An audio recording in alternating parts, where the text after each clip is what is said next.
Olá a todas e a todos vocês, sejam todos bem-vindos a mais uma aula da disciplina de Mecânica, nesse semestre de 2022.1, que é voltada para o curso de Engenharia de Bioprocessos e Biotecnologia e para o curso de Química Ambiental do campus de Gurupi da Universidade Federal do Tocantins. Então aqui quem fala novamente é o professor Fabiano Kenji Nohama, tá? Iniciando mais essa aula aqui, que corresponde à segunda videoaula, tá? Da semana então de 30 de maio até 4 de junho. Tá? Aí com relação aos informes, acho que não tem nenhum informe novo para passar hoje, tá? Então é só relembrando de novo que depois dessa videoaula de hoje, tá? Então aí nas aulas da semana que vem a gente vai voltar as aulas no formato online ao vivo, tá? Aí vocês prestam atenção então aí para não perder as aulas, tá? Porque lembra que para esse semestre, então que está essa transição de é, remoto para presencial, tá certo? Então está sendo registrada a presença nas aulas síncronas, tá? E se eu não li errado a minuta sobre esse assunto, tá? Aí vocês tem que ter cerca de tem que ter até tem que ter 75% de presença, tá, no mínimo, nessas atividades síncronas, tá? Certo? Então aí presta atenção para não faltar demais e não ter que reprovar por falta, tá? Aí uma vez passadas essas informações, tá? Então vamos começar então com nossa aula de hoje, tá? Que lembrando que na última videoaula, tá? Ainda nessa foi a primeira videoaula da semana, a gente já fechou todo o conteúdo relacionado ao capítulo 9, né? Lá do livro texto da disciplina, que é o Fundamentos de Física do Harley Heskey-Walker, tá? Que falava sobre sistema de partículas, tá? E na aula de hoje, tá? Nessa videoaula de hoje, a gente vai então começar o capítulo seguinte, que é o capítulo 10, tá? Que é falando sobre o movimento de rotação, tá? Aí lembrando também da evolução, como foi, tá? Aqui foi evoluindo os estudos então da mecânica. Primeiro estava estudando o movimento de uma partícula, depois o movimento de sistema de partículas, e agora na rotação a gente vai analisar o movimento de corpo rígido. Então, para dar uma introdução então a esse assunto, tá? Primeiro você falar um pouco mais claramente o que a gente quer dizer com corpo macroscópico, tá? Que aí no caso, né?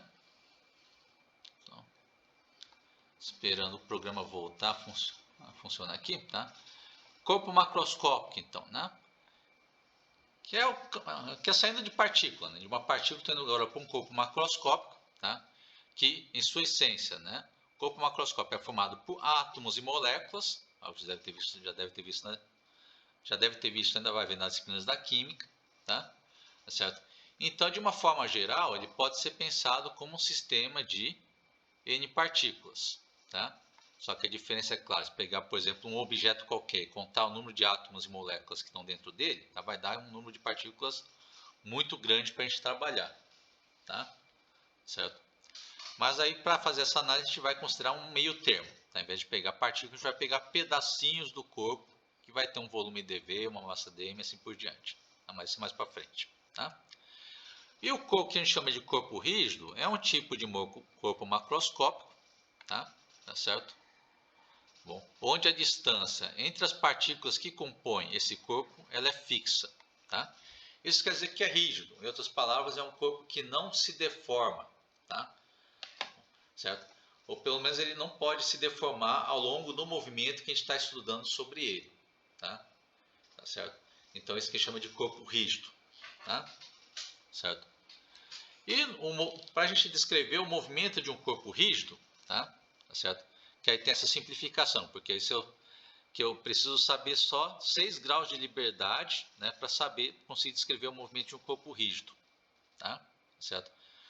Que a primeira delas, tá, é definir, né, dentro do corpo rígido, tá, um ponto, tá, que é um ponto A dentro do corpo rígido, tá, fixo um outro ponto B dentro do mesmo corpo rígido, tá, tá certo? E eu analiso o movimento desse eixo aqui, tá, que passa por A e B, tá, tá certo? E só sabendo o movimento desse eixo, já consigo descrever também o movimento de basicamente quase todos os movimentos de todas as outras partículas, né, e pontos que formam aí o corpo rígido, tá? Porque como a posição de cada parte do corpo rígido é fixa em relação ao ponto A e o ponto B, tá? As distâncias são fixas, tá? Então, em essência, eu sei o movimento desse eixo AB, eu sei o movimento também das outras partículas do corpo rígido, tá? Faltando só um detalhe que a gente vai falar daqui a pouco, tá bom? Então, né, para descrever o movimento de corpo rígido, a gente precisa saber então o movimento desse eixo AB, tá? Tá certo? Que a gente vai descrever então a translação, tá? A mudança vai ter na translação e na orientação, tá? Desses pontos A e B, tá? Desse eixo que a gente vai estar analisando, tá? Tá certo? Bom, que vai ter o ponto A, por exemplo, então, tá? Ele vai ter uma posição definida por um vetor RA em relação à origem do nosso sistema de coordenadas, tá? Bom, que vai ter lá, né? O vetor RA que vai ter uma coordenada XA na direção do vetor unitário I, uma coordenada YA, né, no eixo Y, que é na direção do vetor unitário J chapéu, tá? E uma coordenada ZA no eixo Z, né, que está lá junto com o vetor unitário K chapéu, tá? Então, um vetor que tem lá coordenadas XA, YA e ZA, tá? E para o ponto B, tá? Que é outro ponto no eixo, tá? Ele vai ter um vetor posição RB com relação à origem, tá? Tá certo? Que é o vetor RB, tá? Que vai ter a coordenada XB no eixo X, né? Junto com o vetor unitário I chapéu. Vai ter a coordenada YB no eixo Y, né? Vai estar acompanhando aqui o vetor unitário J chapéu, tá? E a coordenada ZB no eixo Z, que vai estar acompanhado do vetor unitário K chapéu, tá? Tá certo? E então analisar, né, como movimenta esse eixo AB, tá? É saber então como muda a posição, né, RA do ponto A e a posição RB do ponto B ao longo do tempo, tá? Tá certo? Lembrando também que ainda é corpo rígido, tá? Então essa distância aqui, ó, né? Então você vai pôr também a restrição, tá?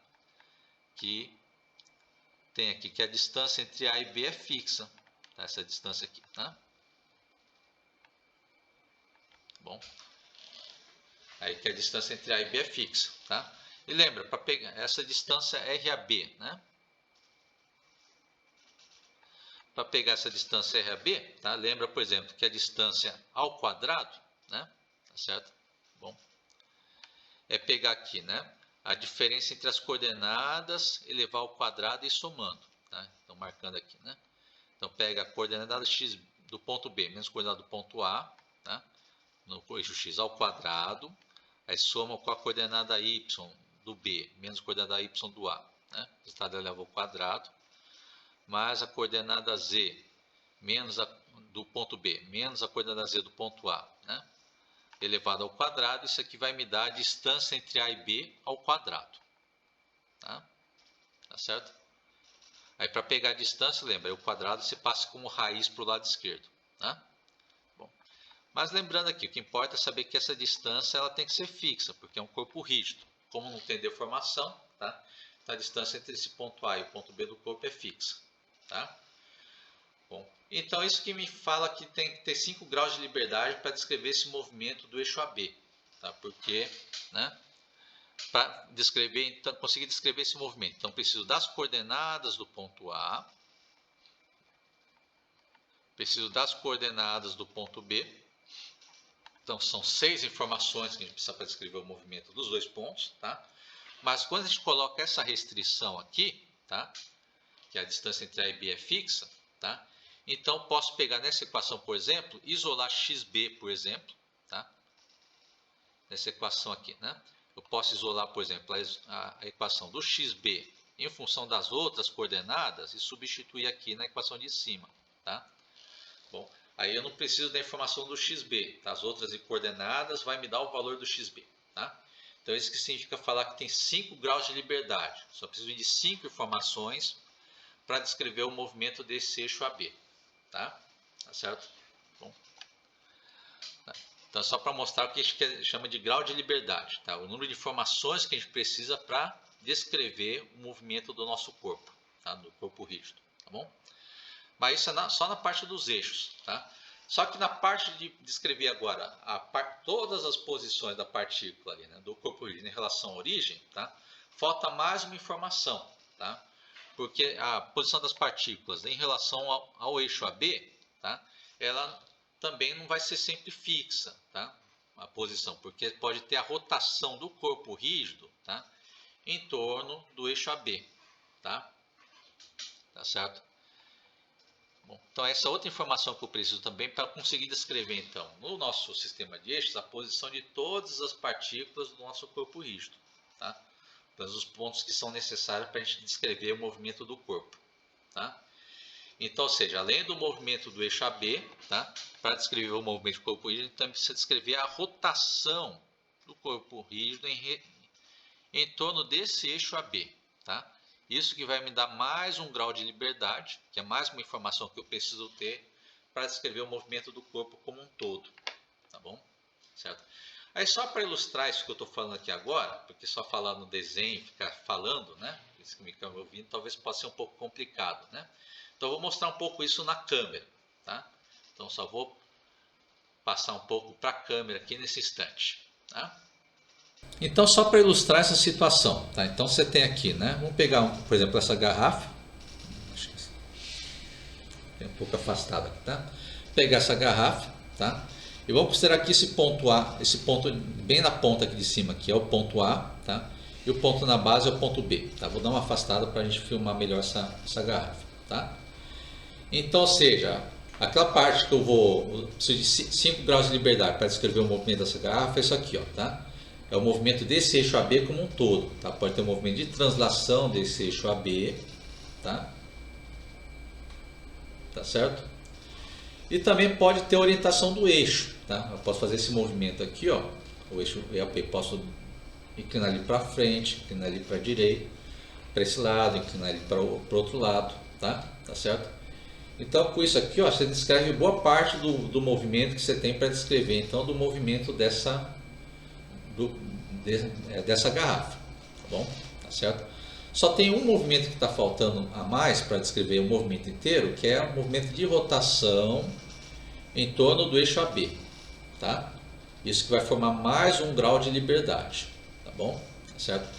Aí junta mais esse movimento, aí sim você consegue descrever todo o movimento da garrafa, tá? Tá certo?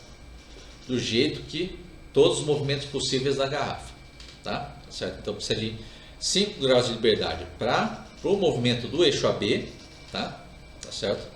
Pode ter aqui o movimento do eixo de translação do eixo ou inclinação do eixo, tá? E tem mais a rotação em torno, né? Em torno do eixo AB, tá bom? Tá certo? Então a parte do eixo AB, da translação, né? E inclinação, tá?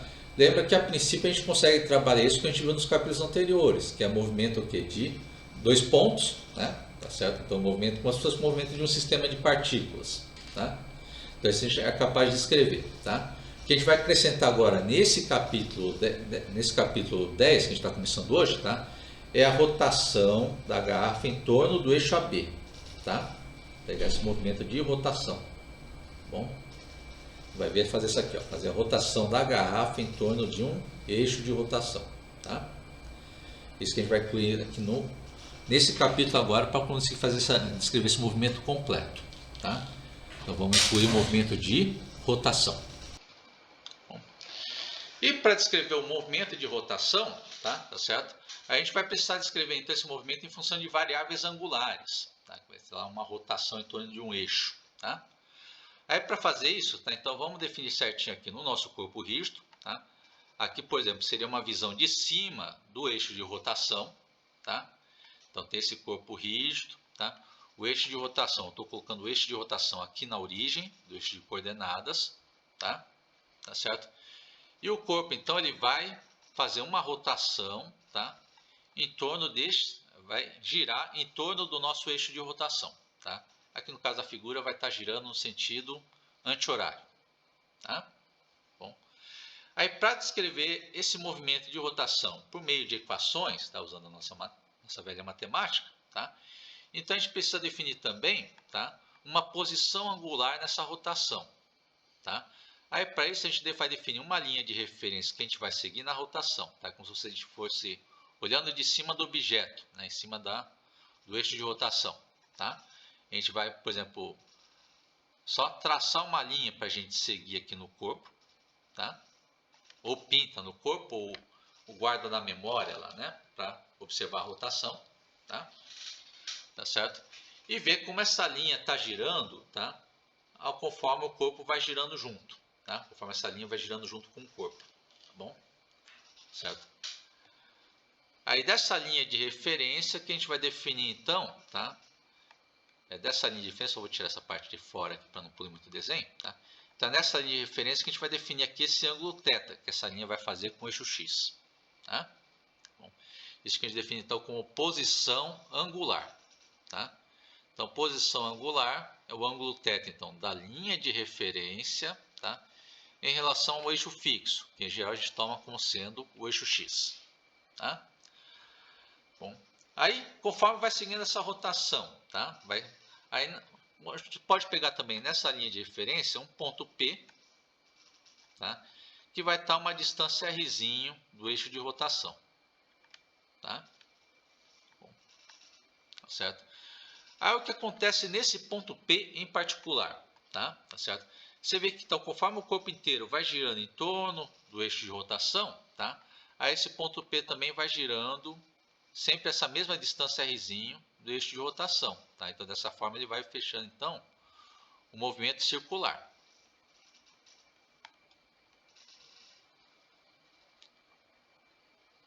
Vai fechando aqui esse movimento circular em torno do eixo de rotação, tá?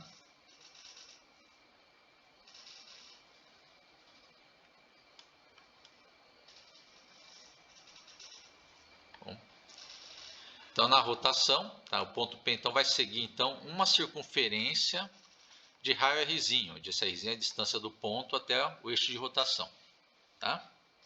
Tá certo? E nesse movimento de rotação então, tá? Nesse momento que essa linha de referência está um ângulo θ, tá? Aí nessa trajetória circular do ponto P, isso corresponde a um comprimento de arco. Posso tomar aqui comparando com o ângulo θ, tá? Um comprimento de arco, tá? Que pega aqui desde o eixo x até chegar no ponto P. Vou marcar em vermelho para ficar bem destacado. Dentro da trajetória circular. Tá? Bom, então, quando a linha de referência está no ângulo θ, tá? Eu posso dizer então que o ponto P também está dentro desse, tá? A esse comprimento de arco S, né? Em cima, em relação ao eixo X, tá? Certo? Então você vai ter então que a posição angular θ, tá? Ela vai corresponder então para aquele ponto P, tá? A um comprimento de arco S, tá? E a gente dá para montar a relação entre essas duas grandezas, tá? Lembrando que se vê nas disciplinas de matemática a relação entre o comprimento de arco e o ângulo que cobre ele, tá?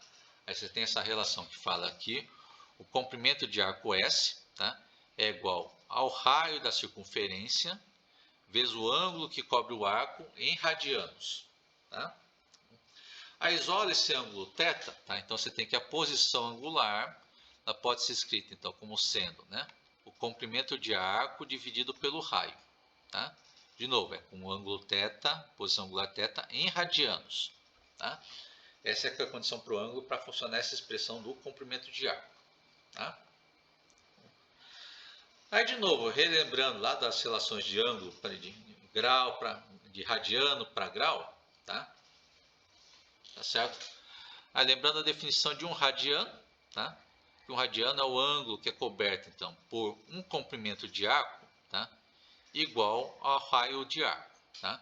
Isso sai dessa expressão aqui do comprimento de arco com o ângulo em radiano, tá? Bom, ou em outras palavras, tá? Você pega o ângulo de um radiano, tá aqui em cima, tá? Vou pôr aqui na figura, aqui, tá? Pega θ igual a um radiano, tá? Aí o comprimento de arco, tá? Que é igual a r vezes θ. Deixa eu passar para o lado direito. Aqui, o comprimento de arco que é igual a r vezes θ, tá? Então, o comprimento de arco de 1 radiano, vou chamar de S1,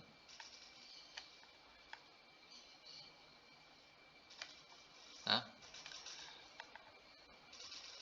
Que é o comprimento de arco de 1 radiano, vai ser igual, então, ao raio da circunferência. É isso que ele quer dizer lá na definição de radiano, tá? Vou pôr esse igual, mas melhor pôr uma setinha, tá? Que essa aqui é a definição formal da unidade de radiano, tá? Uma unidade de ângulo que foi definida, tá? A partir da expressão de comprimento de arco, tá? Então, quando o comprimento de arco lá da figura pegar exatamente for igual ao comprimento do raio da circunferência, tá? Então significa que o ângulo que cobre ele é o ângulo de 1 radiano, tá? Bom, tá certo? E tem a relação lá entre as escalas de ângulo, né? Tá certo? Bom, você tem lá o ângulo, por exemplo, tem o ângulo em revoluções, tá? E tem uma revolução, né? Corresponde ao ângulo de uma volta inteira, que é o ângulo de 360 graus. E em radianos corresponde ao ângulo de 2π radianos, tá? Bom, certo? E além da posição angular, a gente pode descrever também durante a rotação, tá? A grandeza que é de deslocamento angular, tá? Ou seja, pego essa rotação do corpo entre o instante t e o instante tf, tá? E acompanha como gira a linha de referência, tá? Então, no instante ti, né? Tá bom? Aí a linha de referência estava na posição angular θi, tá? Aí espera passar um certo tempo, tá? Passar um tempo ΔT, tá? O corpo vai girar como um todo, tá? E essa linha de referência, então, no tempo tf, tá? Então ela vai ficar nessa outra posição angular, tá? θf, tá? Tá certo? Aí vai ter esse outro ângulo θf, tá? Então, durante esse intervalo de tempo de TI para TF, tá? Então, a linha de referência passou do ângulo θi e foi para o ângulo θf, tá? E o deslocamento angular é pegar a posição angular final menos a posição angular inicial, tá? Bom, e fazer a diferença entre esses dois ângulos vai pegar justamente essa diferença de ângulo aqui, ó, tá? Da linha de referência entre a posição angular inicial e a posição angular final, tá? Bom, está aqui no deslocamento lugar. Então, entre os instantes t e tf, tá? Então a rotação, né, faz a linha de referência, né, girar do ângulo θi para o ângulo θf, tá? E o deslocamento angular, então, a ΔT, é pegar, então, posição angular final θf menos posição angular inicial θi. Tá? Esse é deslocamento angular, é o quanto que o corpo girou em um dado intervalo de tempo. Tá? Aí, seguindo um pouco mais em frente ainda, né? Da rotação, tá? Então, da mesma forma que a gente fazia com as variáveis lineares, tá? Então, para as variáveis angulares, então, tá? A gente pode definir, então, posição angular, definir o deslocamento angular, e da mesma forma, pode definir o correspondente angular, então, para velocidade e para aceleração, tá? Que então vai ter a velocidade angular, tá? Que a gente pode pegar a velocidade angular média, tá? Representada pela letra grega ômega, né? Barra, tá? Com a barra em cima, que é a velocidade angular média, tá? Que é pegar, então, né, a variação da posição angular dividido pela variação no tempo. Então, pega aqui, né, em cima, pega a posição angular final menos a posição angular inicial, divide aqui pelo instante final menos o instante inicial, tá? É simplesmente pegar, então, né, a deslocamento angular dividido pelo intervalo de tempo, tá? E é claro que daqui vai ter a versão também instantânea, vai ser média, vai ser a velocidade angular instantânea. Tá? Que aí é pegar a expressão da velocidade angular instantânea, pegar então, a expressão da velocidade angular média, tá? Pegar aqui, deslocamento angular sobre o intervalo de tempo, e nele toma o limite com ΔT tendendo a zero, tá? Isso já vimos lá nos casos anteriores, tá? Que isso aqui vai corresponder à derivada, tá? Então, a velocidade angular instantânea é pegar a derivada da posição angular em relação ao tempo, tá? E, é claro, além da velocidade, né, para a versão angular, também vai ter aceleração. Aí tínhamos aceleração na versão linear e agora temos a aceleração na versão angular, tá, para rotação. E aceleração angular. Então, na rotação, vai ter a versão da aceleração angular média, tá? E lembra, a aceleração angular, tá, ela mede a taxa de variação então, da velocidade ao longo do tempo, tá? E vai ser a mesma coisa com a aceleração angular. Então, a aceleração angular, ela mede a taxa de variação da velocidade angular em relação ao tempo. Aí vai ter a versão então, da aceleração angular média, né? A aceleração angular vai ser representada pela letra grega alfa, tá? E a aceleração angular média vai ser o alfa com a barra em cima, tá? E a aceleração angular média, de novo, pega a variação da velocidade angular, pega a velocidade angular final menos velocidade angular inicial, divide pelo instante de tempo final menos instante de tempo inicial, tá? Que é basicamente pegar o que? A variação da velocidade angular dividido pelo intervalo do tempo para essa mesma variação delta ômega, tá? Tá certo? E de novo, pega a versão instantânea dessa expressão, tá? Versão instantânea, então, que é pegar a aceleração angular instantânea, então ela pega a nossa aceleração angular média e toma o limite com ΔT tendendo a zero, tá? Como já vimos antes, fazer isso aqui nessa divisão corresponde a chegar na derivada da velocidade angular em relação ao tempo, tá? Certo?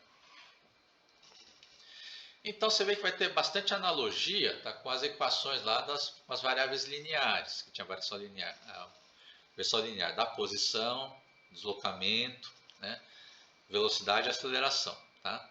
Então, para as versões angulares vai ter muitas questões vão ser análogas, tá? Certo? Inclusive eu posso escrever, por exemplo, as equações, tá, com aceleração angular constante, tá?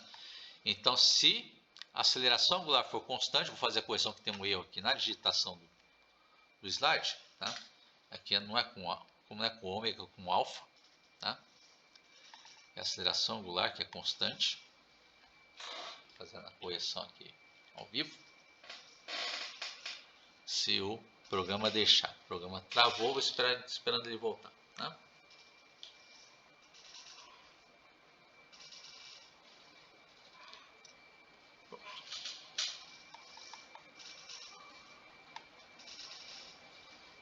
Pronto, corrigindo aqui então. Então, se a aceleração angular for constante, tá?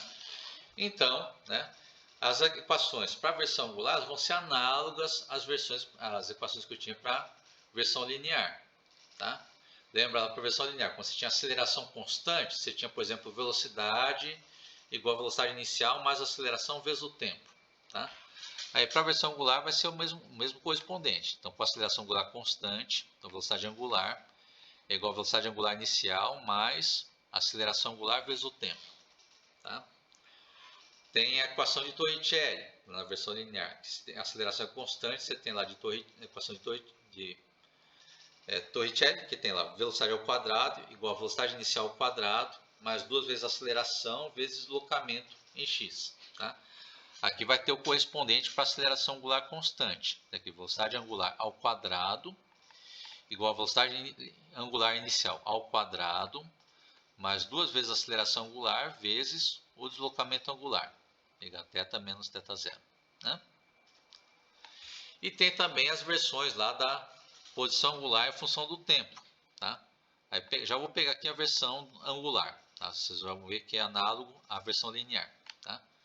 Que é com a aceleração angular constante, posso pegar aqui que posição angular é igual a posição angular inicial mais velocidade angular inicial vezes o tempo mais meio da aceleração angular vezes o tempo ao quadrado, tá? E por último tem essa equação também, tá, para aceleração angular constante, que é posição angular em função do tempo, né, é igual a posição angular inicial mais meio da velocidade angular inicial mais velocidade angular final, tá? Isso aqui vezes o tempo, tá? Certo? Então, para ver, são essas equações que eu tenho então para movimento de rotação com aceleração angular constante. E só para dar continuidade aqui à nossa aula, tá? Vamos pegar esses conceitos então, tá? E resolver. Espera aí, andar para frente aqui.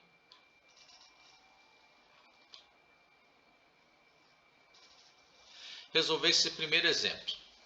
Tá? Então, nesse primeiro exemplo, você tem lá, ele dá a posição angular, então, de uma roda que está girando, tá? Da linha de frente de uma roda que está girando, tá? E que é dado por essa expressão aqui, é pegar a posição angular igual a t elevado ao cubo menos 27 vezes o t mais 4. Tá? Acho que aqui está tendo um problema de resolução da imagem da questão, tá? Então vou copiar aqui a expressão do lado, caso vocês não estejam conseguindo enxergar. Repetindo de novo, tá? Então ele está dando aqui a posição angular em função do tempo, tá? Que é igual a t ao cubo menos, né, 27 vezes t mais 4. Né? Ele pede para calcular vários parâmetros aqui desse movimento. Tá? Bom. Daí pede para a gente obter aqui a velocidade angular e a aceleração angular. Tá? Determinar então velocidade angular em função do tempo, aceleração angular em função do tempo. Tá? Pergunta se teremos, em algum momento, a velocidade angular igual a zero. Tá? E depois pede para descrever o movimento da roda para t maior ou igual que zero. Né? Certo? Então, resolvendo esse problema aqui. Tá? Então, você vê que esse aqui, toma cuidado também, que esse problema não é um problema de aceleração angular constante. Tá? Lembra que vimos na página anterior, se fosse aceleração angular constante, tá? A posição angular em função do tempo era para depender de um polinômio que ia até t quadrado. Né? Então, o polinômio de segundo grau no tempo. Aqui no caso, eu tenho t elevado ao cubo. Tá? Então, só essa informação já é para a gente ficar atento que não é caso de aceleração angular constante. Então, não posso usar direto as equações prontas para aceleração angular constante, mas eu posso usar as definições lá de velocidade angular e aceleração angular. Bom, então, começar do item A. Tá? Obter, então, velocidade angular e aceleração angular. Tá? Então, a velocidade angular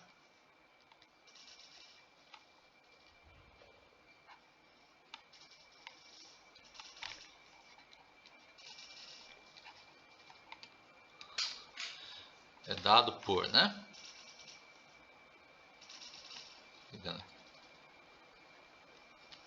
Tá? Lembrando, velocidade angular, a gente acabou de falar agora há pouco, ele é a derivada da posição angular em relação ao tempo. Tá? Então, vou derivar a expressão que está no enunciado. A deriva em relação ao tempo. Então, a nossa expressão que é, então, t elevado ao cubo menos 27t mais 4. Tá? Fazendo essa derivada aqui, então vai encontrar a expressão da velocidade angular em função do tempo.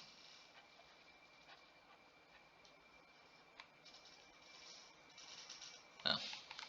Que aí deriva até ao cubo. Lembra, derivada de potência. Cai a potência multiplicando, tira 1 da potência. Então vai ficar o 3 multiplicando, e da potência tira 1. Então vai ficar t ao quadrado. Tá? Depois o segundo termo, esqueci de escrever aqui na linha de cima, é menos 27 vezes t, né? Só vou corrigir aqui também, tá? Rapidinho aqui, que na expressão que está dentro da derivada, faltou escrever que é menos 27 vezes t. Tá? Então, deriva menos 27t, vai dar direto menos 27. Tá? E derivada de 4, que é o último termo, vai dar zero. Então, eu vou escrever ele aqui. Tá? Então, essa expressão que nós temos, então, para a nossa velocidade angular. A velocidade angular, então, é igual a 3 vezes t quadrado menos 27. Tá bom? Então, vamos obter agora a expressão para a aceleração angular. Tá? Aí, a aceleração angular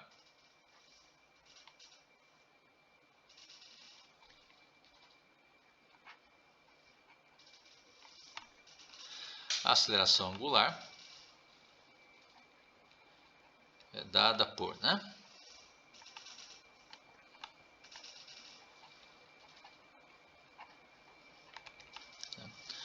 Aí lembra, a aceleração angular, vimos nas últimas páginas aqui, que a aceleração angular é a taxa de variação da velocidade angular. Tá? é a derivada da velocidade angular em relação ao tempo. Tá? Então aqui se substitui a expressão que encontramos na linha de cima. Tá? Então vou derivar aqui a velocidade angular, que a gente acabou de descobrir que ela é igual a 3 vezes t quadrado menos 27. Tá? Aí derivar essa expressão aqui, tá? Vai obter então que a expressão da nossa aceleração angular em função do tempo vai ficar igual, então, a derivada do primeiro termo, então, tem lá um t quadrado, deriva o t quadrado, cai o 2 multiplicando e tira 1 da potência. Então, cai o 2 multiplicando, vai multiplicar o 3, então vai ficar 6 vezes t. Tá? E o menos 27, como é constante, na hora que derivar em relação ao tempo, vai dar zero, no último termo. Então, fica só 6 vezes t a nossa aceleração angular. Então, aí já tem a expressão da nossa aceleração angular alfa em função do tempo. Tá? Então, aqui já resolveu o item A. Tá? O item B ele pergunta se tem algum instante em que a velocidade angular vai para zero. Tá?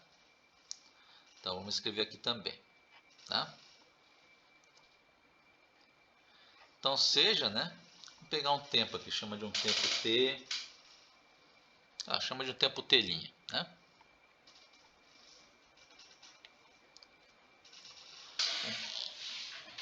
Então seja t', tá? Um instante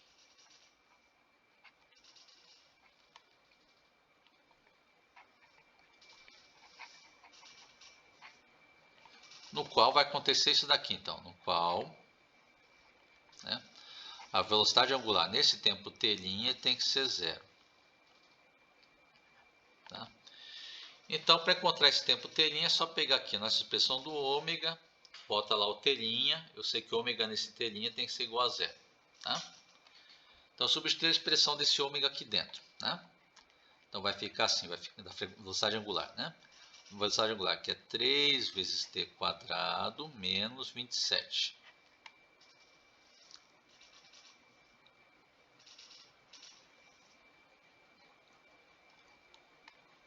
Calma aí que deu uma travada no pincel, esperando ele voltar. Tá? Então, 3t quadrado menos 27. Tá? E se eu considero isso aqui no tempo t', tá? Considero no tempo t', tá? Isso aqui vai ter que ser zero. A velocidade angular tem que ser zero. Tá? Isolo o t'. Tá? Então, passo 27 somando. Tá? Passo 3 dividindo, fica t' quadrado, então, igual a 27 sobre 3, que é igual a 9. Tá? Bom, aqui de novo, aquele cuidado que você fala para vocês olharem nas equações. Tá? Bom, certo. Aí aqui, tá? Aqui a pergunta é assim, que valor que eu tenho que botar no t', tá? Para ele ao quadrado vai dar 9. Tá? A resposta para essa pergunta é lembrar que o t', então, tá? Ele pode ser mais ou menos o resultado da raiz de 9. Tá? Bom, que vai dar 3. Tá? Então, raiz de 9 vai dar 3. Então, esse aqui o resultado é mais ou menos 3 segundos. Tá? Bom, uma coisa, de novo, que eu vejo muita gente confundir, embora seja um detalhe, tá? Mas é um tipo de errinho, né? Pequeno, mas que eu vejo que depois, muitos problemas mais longos, ele dá um efeito avalanche. Por isso que eu estou vendo já aqui agora, tá? Então, lembrando aqui, ó, tá, lá da matemática, raiz de 9, tá, é só o 3. Tá? Não tem nada de raiz de 9 ser mais ou menos 3. Tá? O mais ou menos que chega na situação do problema, ela vem antes, tá? Antes da raiz. Tá? É que vem da resposta dessa pergunta aqui. Ó, tá? Que número ao quadrado que dá 9? Tá? Então, é dessa pergunta da equação que aparece o mais ou menos. Tá?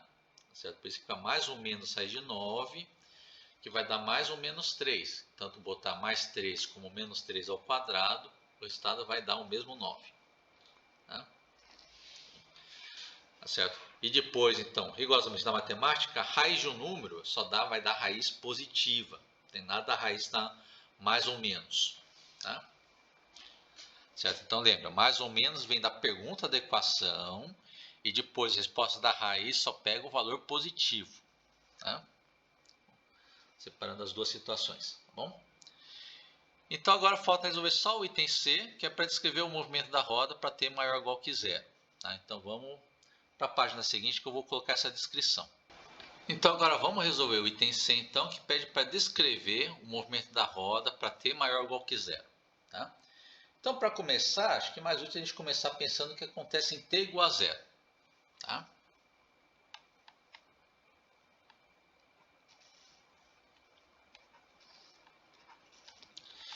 E é só a gente pegar lá o que acontece então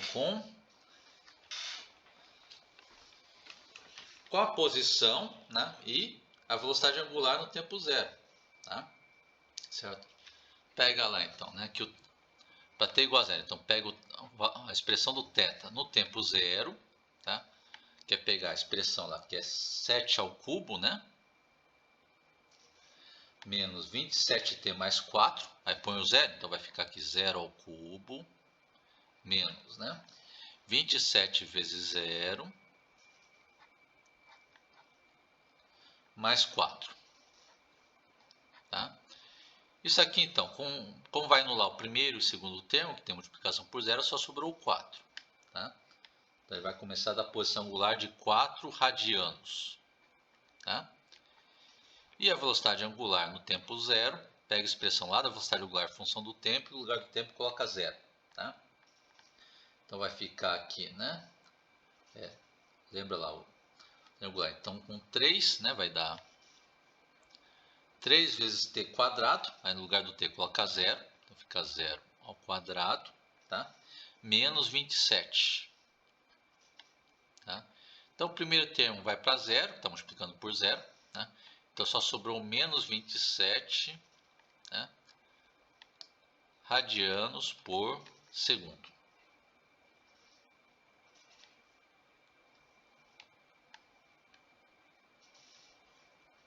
Tá? Bom, então, ou seja, como que estava a roda no tempo zero? Tá? Vou fazer só o desenho aqui embaixo, tá? Descendo com o movimento da roda. Tá?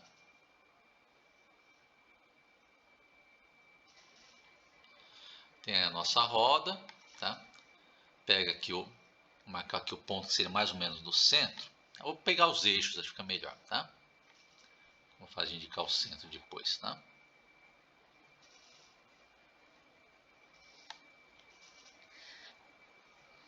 Mais ou menos aqui, vou pôr o nosso eixo X. Depois vou pôr na vertical o eixo Y.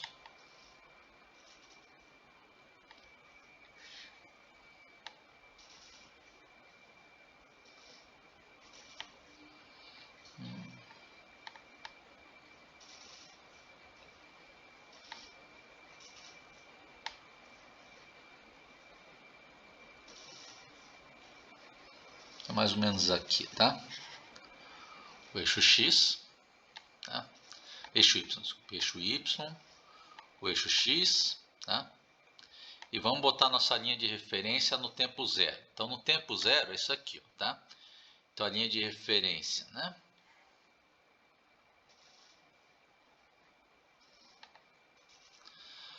Fazendo ângulo de 4 graus, tá?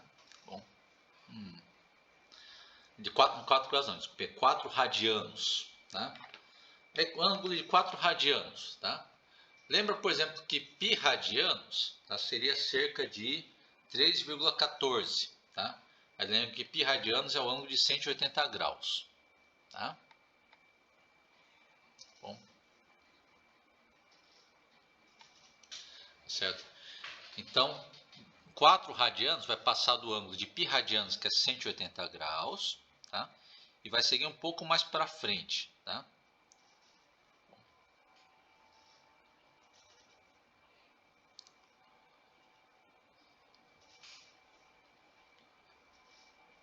Acho que seria mais ou menos...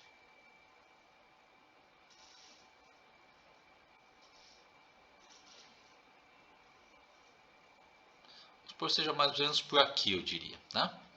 E aqui, então, que estaria a linha de referência no instante zero, tá? Vou marcar em verde, tá? Seria a nossa linha de referência no tempo zero, então, na rotação desse disco, tá? Bom, certo? Então, essa aqui seria a posição angular inicial da nossa linha de referência, tá? No tempo zero, tá? Isso aqui que seria aproximadamente o nosso ângulo θ0, aproximado, tá? Ângulo inicial de 4 radianos, tá certo? E, né, aqui agora é a relação da velocidade angular, tá? Aí lembra que na referência que a gente está tomando agora, você vê que eu estou tomando aqui o ângulo aumentando no sentido anti-horário, tá? Contra o relógio, tá?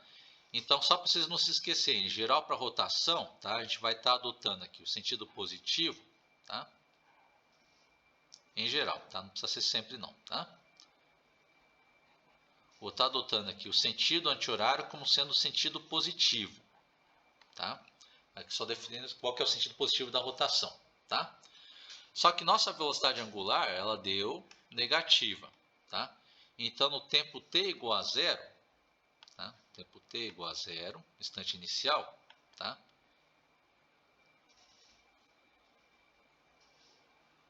T igual a zero, tá? Então, ou seja, tá? A linha de referência está nesse ângulo de 4 radianos, que a gente marcou em verde, tá? E a velocidade angular está no sentido negativo da rotação, tá? Então, nessa fase que a gente está olhando, tá? O disco, na verdade, está girando no sentido contrário, tá? No sentido horário. Essa linha de referência, tá? Está girando no sentido horário, tá? Então, isso significa no tempo zero, tá? Então, a linha de referência, né?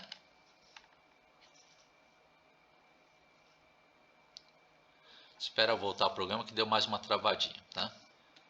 Então, a linha de referência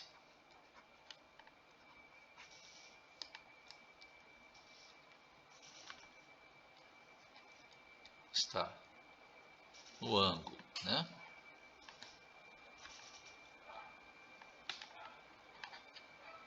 θ0, né? Que é igual a 4 radianos.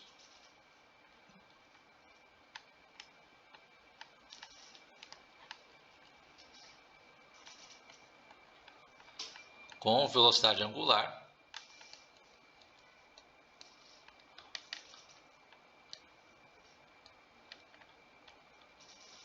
ω0 menos, né, 27 radianos por segundo, significa que está girando no sentido anti-horário. Tá? Fica que ela está no sentido anti-horário. Desculpe, no sentido horário. Né? A gente acabou de falar agora há pouco. Tá? Então, no momento que estou olhando a roda, ela está girando no sentido horário. Tá?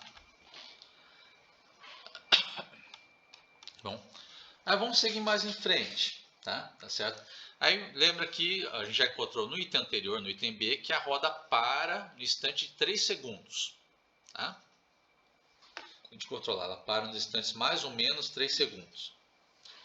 Mas como só estou considerando tempo positivo, tempo maior ou igual que zero, tá? Então vou descrever o movimento de 0 para 3 segundos primeiro, que é antes da roda parar, tá? Então pega aqui, né? Com, né? O tempo tem, então, entre 0 e 3 segundos. Tá? O tempo tem entre 0 segundos e 3 segundos. Tá? Aí o que acontece nesse caso? Tá? Aí lembra da expressão? Acho que vou só relembrar as expressões que está aqui em cima. Tá? Acho que mais analisar a parte de velocidade angular e aceleração angular. Velocidade angular é 3t² menos 27. Tá? E aceleração angular, né? A aceleração angular é igual a 6 vezes t. Né? O que eu posso falar em termos de sinal dessas duas grandezas? Tá? Com t entre 0 e 3 segundos, o que acontece aqui? Tá? Lembra, t exatamente com 3, tá? Aí o que acontece aqui? No t aqui fica 3 ao quadrado, né? Que dá 9, 9 vezes 3 dá 27, tá? Então lembra, t igual a 3 segundos é o tempo que faz a velocidade angular das zeros exatamente, tá? Mas se ele fica menor que 3, o que acontece? Tá? Então esse primeiro termo aqui, ó, ao invés de ficar exatamente igual a 27, vai ficar menor que 27. Tá? Que com t igual a 3, então o primeiro termo dá exatamente 27, só que se eu puser um tempo menor que 3, ele fica menor que 27. Tá? E um número menor que 27, eu tiro 27, então o resultado vai dar um valor negativo. Tá? Então, nesse tempo aqui, né, antes de 3 segundos, tá? Então, a velocidade angular em função do tempo, ela continua negativa, como ela estava lá no tempo inicial, tá? Mas com a aceleração angular positiva. Tá? Bom. Certo? Então, o que acontece nessa faixa aqui, ó, de entre 0 e 3 segundos. Tá? Bom. Tá? Então, entre 0 e 3 segundos. Tá? Então, ou seja, tá? A roda está girando no sentido horário, tá? Tá com essa velocidade angular aqui, ó, no sentido horário. Tá? Só que conforme ela vai avançando para frente, vamos pegar aqui um pouquinho mais para frente, nessa rotação. Por exemplo, aqui mais para frente. Tá? Então, entre 0 e 3 segundos. Tá? Então, a roda ainda continua girando no sentido horário, tá? A velocidade angular. Tá? Só que a aceleração angular está no sentido positivo. Tá?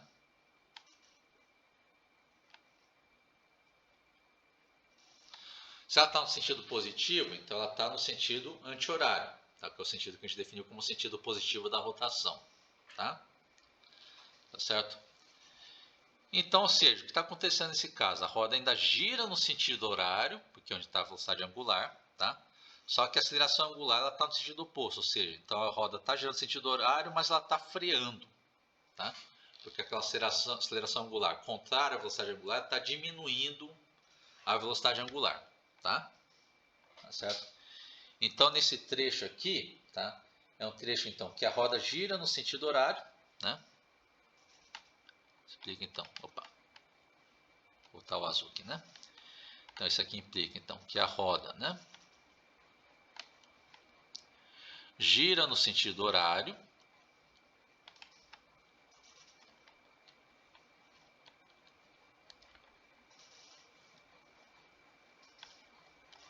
mas como o alfa, a aceleração angular, está contrário ao sentido do ômega, da velocidade angular, tá? Então, o módulo desse ômega está diminuindo, tá? Ela gira no sentido horário, mas o módulo da velocidade angular diminui, vai estar diminuindo.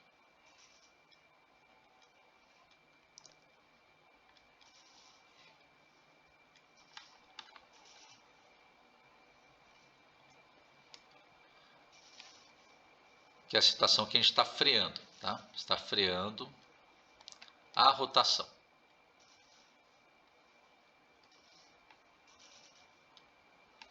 Tá? Bom, e daqui o que acontece? Aí vai para o tempo de 3 segundos, que é quando a roda para. Tá? Aí em t igual a 3 segundos é aquilo que a gente já viu no item anterior. Tá? É o instante de tempo que a roda vai ter velocidade angular igual a zero.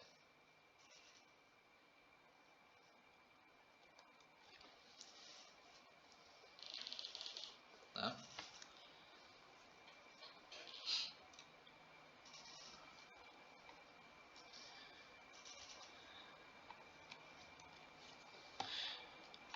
Mas vamos calcular tudo certinho. Eu posso calcular, por exemplo, a posição angular em 3 segundos, por exemplo, para vocês verem onde que ela está.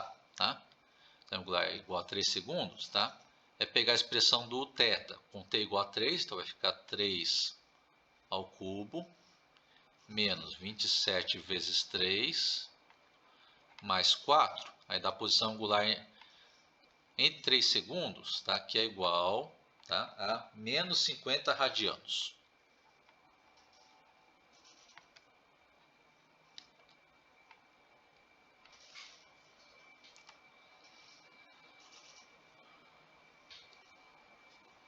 Certo? Então, essa que é a posição angular que ela vai parar. Tá? Bom, isso aqui é uma posição angular o quê? Então, aqui a roda, aquela linha de referência, começou de 4 radianos. Tá? Então, aconteceu, como ela foi no sentido horário, ela foi diminuindo o valor do ângulo θ, tá? A posição angular até ficar em 0 radianos. Depois continua o sentido horário, que pega o sentido negativo da rotação. Então vai pegando ângulos, começa a ficar negativo, tá? E só depois de passar menos 50 radianos que ela para, tá? Isso aí vai corresponder a várias voltas inteiras da roda, tá? Tá certo? Mas vamos analisar nessa outra situação também, tá? Então vai ter o que? O ômega, né? Em 3 segundos já resolveu no item B, que é 0, tá? E, né, a aceleração angular, que aqui é pegar, né, que é igual a 6 vezes t, né? Então, em 3 segundos, tá? Você pegar aqui, né? Nem precisaria do valor dele, o importante é ver o sinal dele, na verdade, né? 6 segundos, que é então 6 vezes t, que é 6 vezes 3, tá? Então, vai dar 6 vezes 3, dá 18, né? Então, 18 radianos por segundo ao quadrado. Então, importa ver que ele é positivo, tá? Ele é positivo, tá? Então, o que acontece nesse ponto, tá? Então, esse aqui é um ponto que a roda para de girar, tá? Tá certo? Bom, explica que a roda para de girar.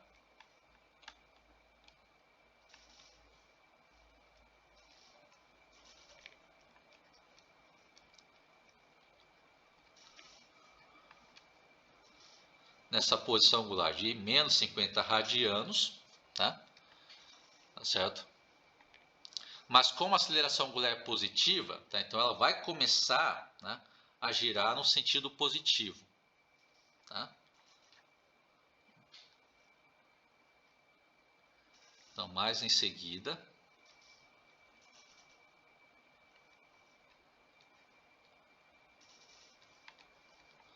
começa a girar no sentido positivo.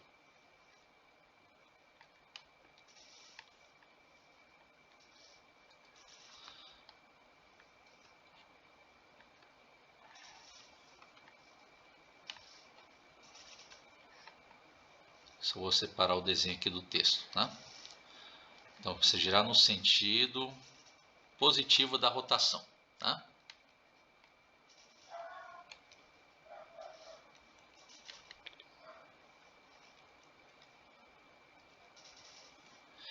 Aí, sentido positivo da rotação é no sentido anti-horário, tá? Lá no desenho.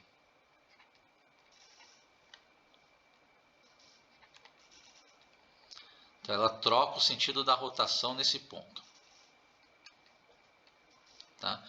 Então, ou seja, a roda gira várias vezes no sentido horário, tá? E depois, nesse tempo de 3 segundos, depois de girar várias vezes no sentido horário, ela para e começa a girar no sentido anti-horário, tá? Basicamente é isso que acontece aqui na descrição da roda, tá? E agora a gente analisa o que acontece agora, né, com o tempo agora depois de 3 segundos.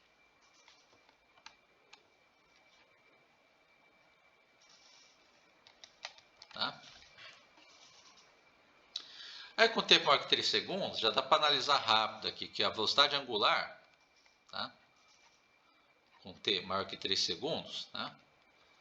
Aí de novo, lá na expressão 3t² menos 27, tá? Então, no momento que o primeiro termo ele fica maior que 27, tá? Tá certo? Então, o número maior que 27 menos 27 vai ficar positivo, tá? Então, ômega de t vai ficar positivo. E a aceleração angular, que é 6 vezes t, ele ainda continua sendo sempre positivo, tá? Então, o que acontece nesse caso? Então, velocidade angular positiva significa que a rotação da roda ela vai estar no sentido anti-horário, sentido positivo da rotação, tá? Tá certo? E como a aceleração angular também está no mesmo sentido, significa o quê? Significa que agora essa aceleração angular ela vai servir para aumentar o módulo dessa velocidade angular. Então a roda vai girar cada vez mais rápido no sentido anti-horário, tá? Certo? Implica que a partir desse ponto, então, a roda gira, né, no sentido, né, anti-horário,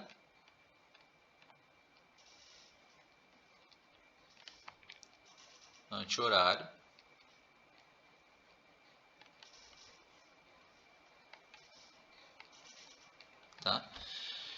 E a velocidade dele, angular dele vai sempre aumentar, tá? Módulo de ômega ao longo do tempo, tá? Vai aumentar, sempre aumenta.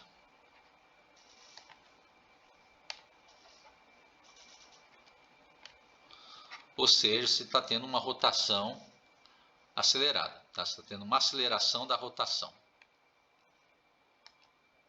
invés de estar freando, né? E se ele sempre seguir, né, essa equação, tá? Então essa velocidade angular vai ficar aumentando sem parar, tá? Certo? Até a estrutura da roda aguentar a rotação, tá? Bom, tá certo? Então assim que a gente trabalha então com as variáveis angulares dentro de uma rotação, tá? Certo? Para vocês tomarem um pouco de referência. Bom, aí vamos seguir um pouco mais em frente, tá? Tá certo? Agora resolver esse exemplo, tá? Tá certo? Bom, aí só para vocês verem, então, como vocês sabendo como muda a posição angular, velocidade angular, aceleração angular, eu consigo descrever muito bem como é o movimento de rotação de um corpo rígido, tá? Tá certo? E aí já está descrito tudo aqui nesse exemplo 1, tá? Então, né, no começo a roda está girando no sentido anti-horário, tá? Tá certo? Mas ela está sendo freada pela aceleração angular, tá? Mas até a aceleração angular conseguir parar, fazer a roda parar de girar no sentido horário, ela já deu várias voltas, tá? Então, ela deu várias voltas, tá? Aí em 3 segundos ela consegue parar a roda, tá? Só que aí a roda começa a girar no sentido anti-horário, tá? Aí daí para frente ela gira no sentido anti-horário cada vez mais acelerado, tá? Certo? Então basicamente é essa que é a descrição do movimento de rotação da roda, tá? Para quem marcou quiser, tá bom? Aí vamos seguir mais em frente então, tá? Aí também falar de outra forma de escrever as variáveis angulares, que na verdade, né, assim como lá nas variáveis lineares, você tem que a velocidade é uma grandeza vetorial, o vetor posição é uma grandeza vetorial, tá? E a aceleração é uma grandeza vetorial, mesma coisa nas variáveis angulares, tá? As variáveis angulares também podem ser descritas como vetores, tá? Certo? Bom, tá? E aqui tem a definição de como foi definido então o vetor velocidade angular, tá? Aí o módulo dele, tá, é fazer do jeito que a gente fez lá no exemplo anterior. Faz lá, pega a posição angular, deriva em relação ao tempo, tá? Tá certo? Bom, e o módulo dele vai corresponder ao módulo do nosso vetor velocidade angular. Isso não muda nada, tá? Aí a direção desse vetor velocidade angular ele foi tomado como sendo paralelo ao eixo de rotação, tá? Certo? Mas mesmo sabendo que ele fica, né, no eixo de rotação, tá? Aí lembra que na mesma linha, tá, o vetor pode apontar em dois sentidos, tá? Aí para saber qual sentido que vai apontar, aí a gente usa mais uma versão da regra da mão direita, que a gente viu um pouco lá em produto vetorial, tá? Usa muito aqui em rotação também, tá? Certo? Aí como que usa a regra da mão direita aqui para ver o vetor velocidade angular, tá? Certo? Aí nesse caso, tá? Tá certo? Aí pegando essa ilustração aqui, tá? Tá certo? Você tem um disco que está girando, tá? Está girando nesse sentido aqui do desenho.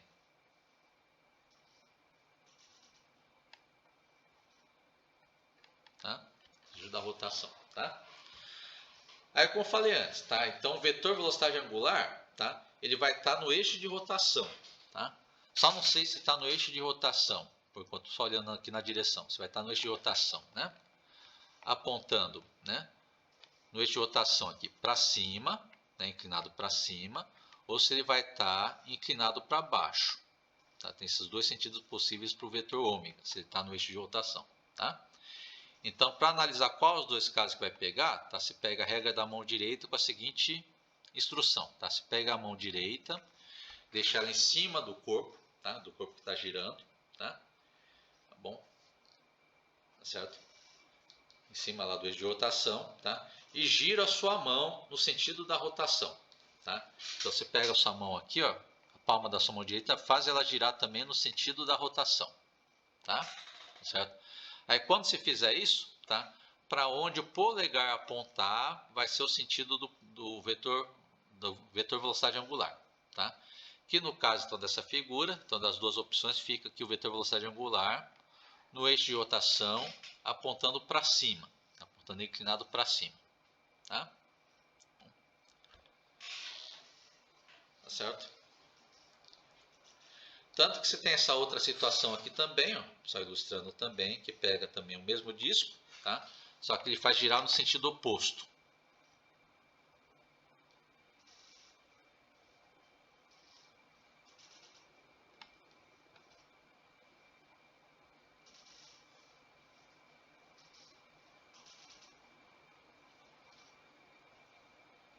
Ela faz girar no sentido oposto. Só deixa ele fazer o desenho aqui, ficou um pouco feio, né? Faz aqui a roda girar no sentido oposto.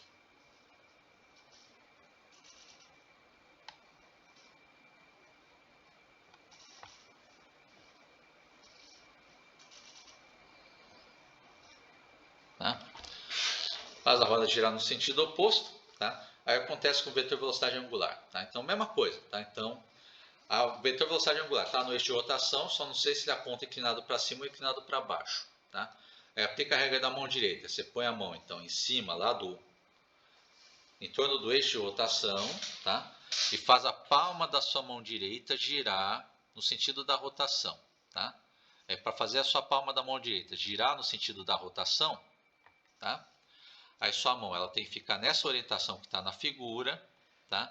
E dessa forma então, tá? O polegar vai estar apontando aqui, inclinado para baixo, tá?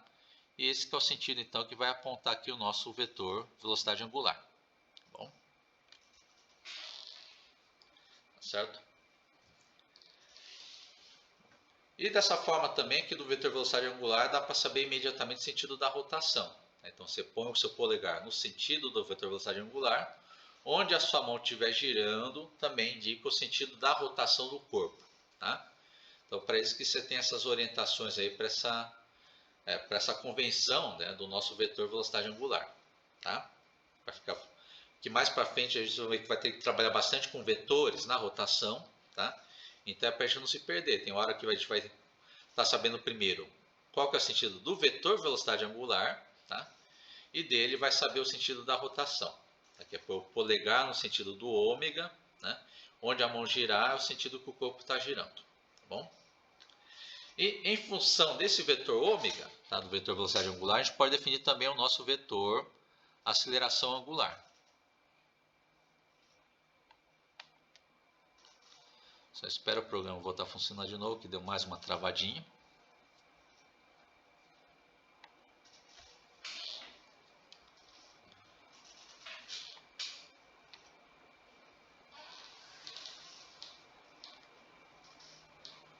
Acho que voltou agora, né?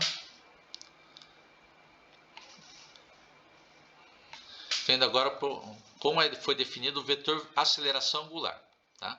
Aí do módulo não tem nenhum mistério, tá? O módulo então só calcula aquela velocidade, aceleração angular, do jeito que a gente fez lá no problema anterior, faz derivada do ômega em função do tempo, tá? Só que aqui, como eu estou pegando o módulo do vetor, eu vou pegar o módulo do resultado, tá? Porque eu só quero saber o tamanho do vetor, tá? Certo? Aí depois, questão de positivo ou negativo, vou descobrir na direção e na orientação do vetor, tá? Aí na direção, tá? O vetor aceleração angular sempre paralelo ao sentido do ômega, tá? Bom, porque eu sempre vou ter sempre a situação do ou a aceleração angular vai estar favorável à velocidade angular para acelerar a rotação, tá? Ou ela vai estar contrário à velocidade angular para frear a rotação. Lembra que foi isso que a gente analisou lá no exemplo anterior, tá? Tá certo? É nisso então que vê o sentido do vetor aceleração angular, tá? Então, seja, se o módulo do ômega estiver crescente, ou seja, se for a situação que a velocidade angular estiver aumentando, a rotação estiver indo cada vez mais rápida, tá? Então isso vai acontecer se o vetor alfa estiver no mesmo sentido do ômega, tá? Tá certo? E se o módulo do ômega for decrescente, ou seja, a rotação estiver diminuindo, estiver sendo freado, tá? Isso acontece quando o vetor aceleração angular está oposto ao sentido do vetor ômega, no sentido do vetor velocidade angular, tá? Tá certo? Então essas são algumas orientações que foram montadas então para definir nossos vetores então, né?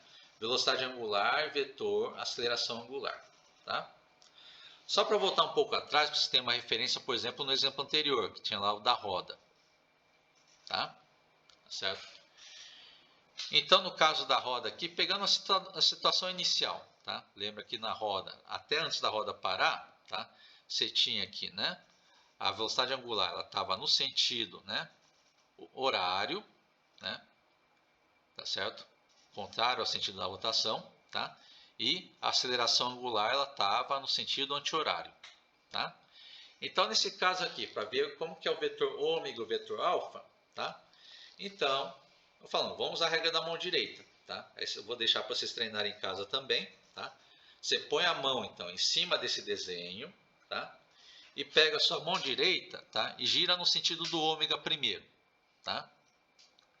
Bom, aí para sua palma da mão direita girar no sentido que está aqui, ó, o sentido do ômega, que está no sentido horário, tá? Aí na hora que você pegar essa mão, fazer sua palma da mão direita girar nesse sentido, no sentido horário, tá? Aí você vai ver que o seu polegar ele vai estar apontando para dentro da figura, tá? Então aqui essa situação com o vetor ômega, tá? Ele vai estar apontando para dentro, tá? Vetor ômega. Aí esse aqui que é o símbolo para mostrar o vetor apontando para dentro da figura, tá? É como se pegasse aquela figura do arco e flecha, tá? Bom, e estivesse olhando atrás da flecha, tá vendo aquela parte de trás da flecha, tá? Aí aqui indicando que a flecha entrando na figura, tá? Aqui é o nosso vetor velocidade angular ômega, tá? Certo? Então você pode fazer o inverso, bota o polegar então apontando para dentro, aí na hora que você girar sua mão direita, sua mão vai girar no sentido horário, no sentido do ômega, tá? Vale nas duas vias, tá? E o vetor aceleração angular, tá? Como eu estou falando, como ele está contrário ao ômega, então ele vai estar apontando contrário ao vetor ômega também, tá? Então, seguindo aquela orientação que a gente falou na página anterior, na última página, tá? Então, ou seja, nesse caso aqui, o vetor alfa, tá?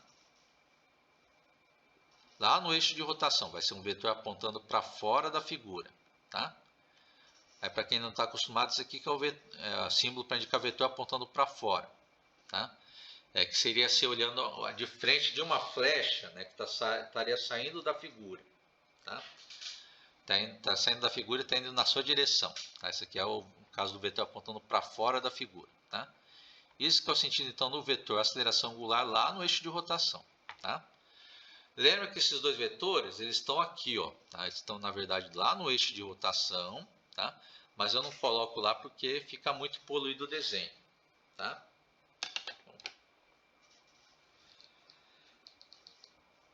Tá certo? Então até a parte da roda tá freando, tá? Antes da roda parar, então esse aqui é o sentido do vetor ômega e do vetor alfa, tá? Aí você vê também que o vetor alfa ele também obedece a regra da mão direita, tá? Que você pegar a palma da sua mão, girar no sentido do alfa, que está no sentido anti-horário, tá?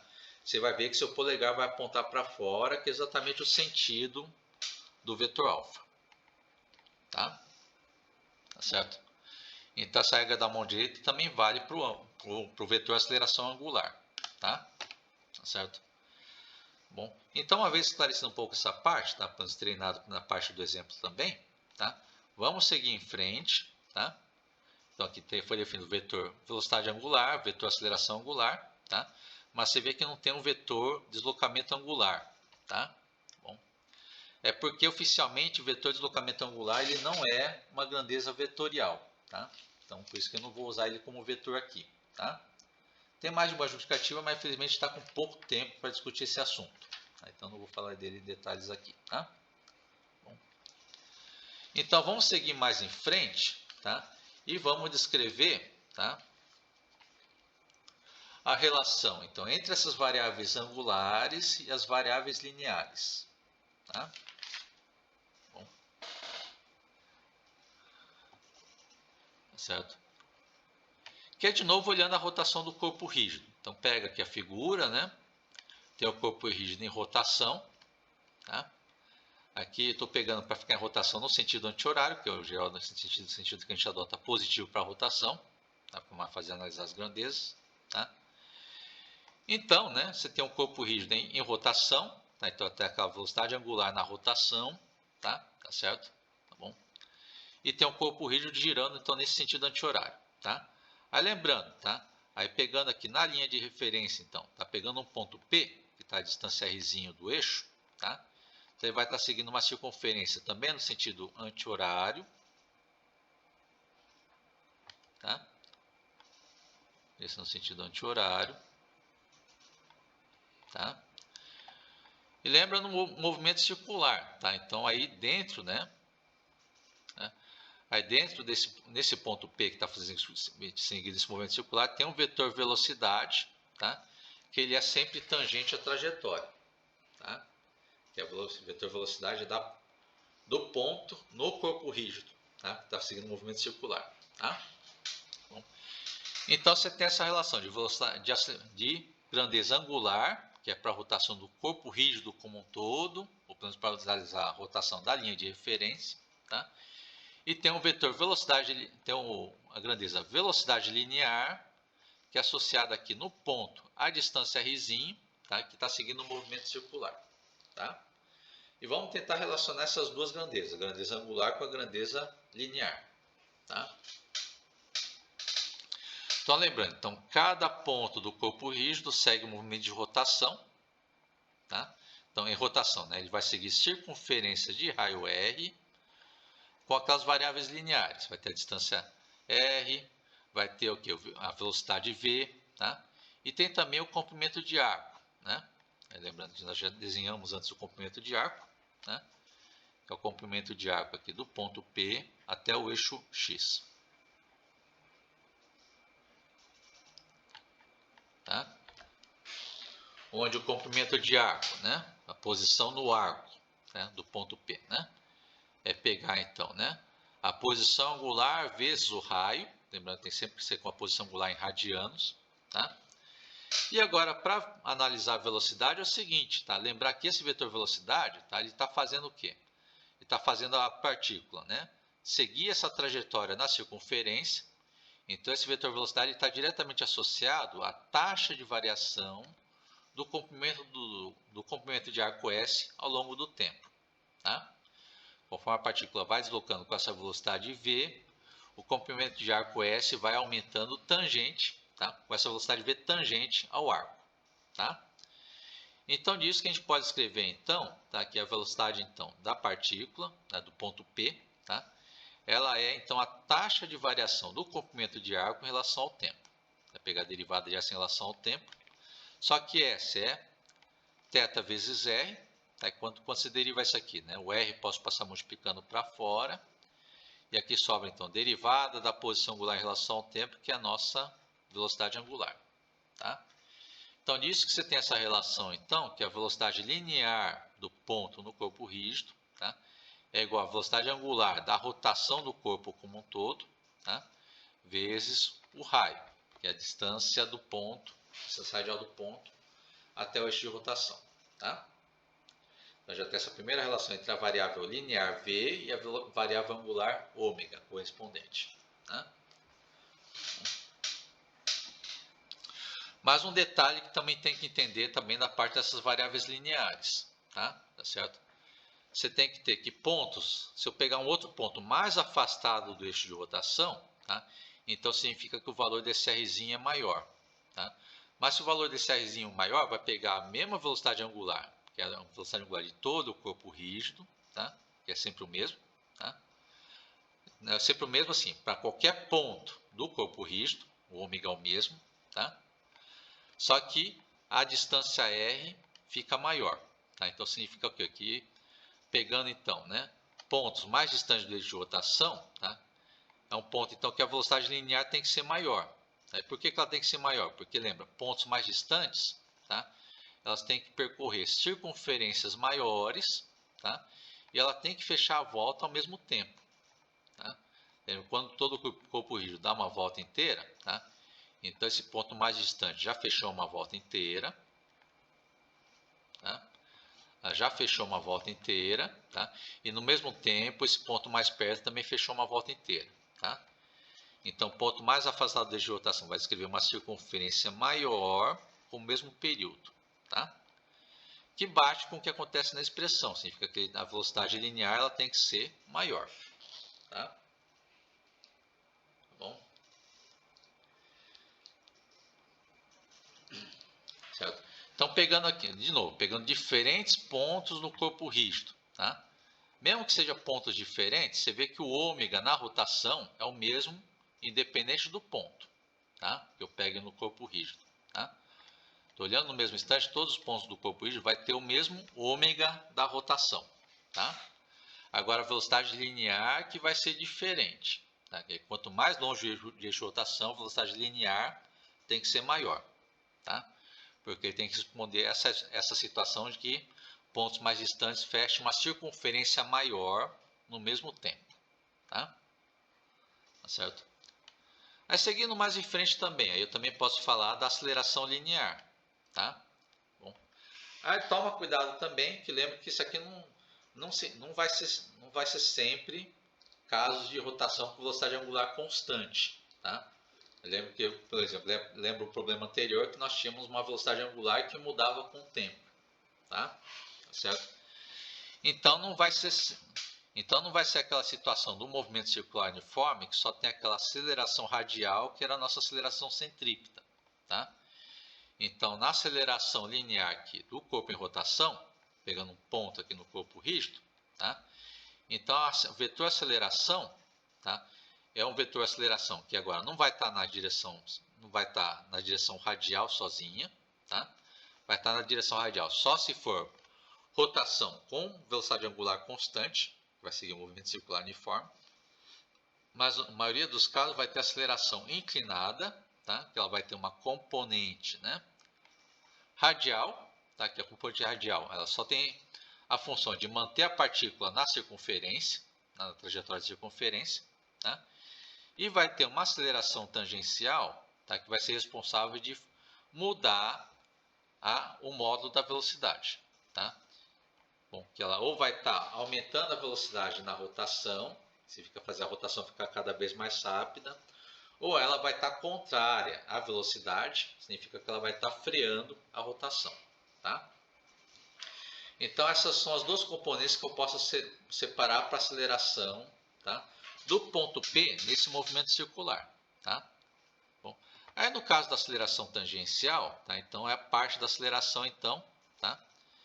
Que muda o valor da velocidade da aceleração tangencial que mexe então, que é a taxa de variação da velocidade linear em relação ao tempo, tá? Aí lembra que essa velocidade linear ela é igual a velocidade angular vezes o raio, né? Vezes a distância radial até o eixo de rotação, tá? E essa expressão que eu derivo no tempo, tá? Aí se eu derivar essa expressão no tempo, o que acontece, tá? O r que é constante fica multiplicando aqui fora, tá? E sobra só a derivada então da velocidade angular, mas a derivada da velocidade angular vai dar aceleração angular, tá? Então é disso que sai a aceleração tangencial, tá? Que ela tem que ser igual então a aceleração angular vezes a distância do ponto ao eixo de rotação. Angular vezes r, tá? Então essa aceleração tangencial que vai estar amarrada diretamente com a aceleração angular, que vai estar então amarrado com a situação, se a aceleração vai estar acelerando a rotação ou vai estar freando a rotação, tá? Certo? E depois tem a aceleração radial, tá? Uma aceleração radial, aí sim, a aceleração radial é a componente então que era a nossa aceleração centrípeta, tá? Certo? Então a aceleração que eles têm só como única responsabilidade manter a partícula na trajetória circular, tá? Mas ela vai respeitar a mesma expressão da aceleração centrípeta que vimos lá em movimento circular uniforme, tá? Que é v quadrado sobre r, tá? Se eu deixar em função da velocidade angular, no lugar do v colocar ômega vezes r, tá? A aceleração radial também pode ser escrita como a velocidade angular ao quadrado vezes r, tá? Certo?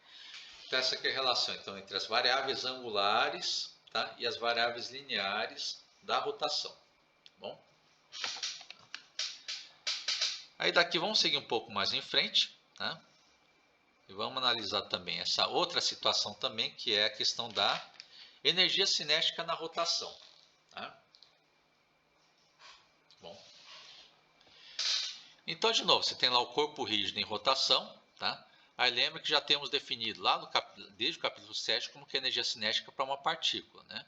A energia cinética é pegar meio, né, da massa da partícula vezes a velocidade da partícula ao quadrado, tá? No corpo em rígido em rotação, o que vai acontecer? Tá? Aí o corpo rígido em rotação, tá? Rigorosamente, tá? Você tem que cada ponto do corpo rígido, como vocês viram, vai ter um vetor velocidade. Tá? Vai ter a velocidade que vai ser sempre, né, seguindo as circunferências da rotação. Tá?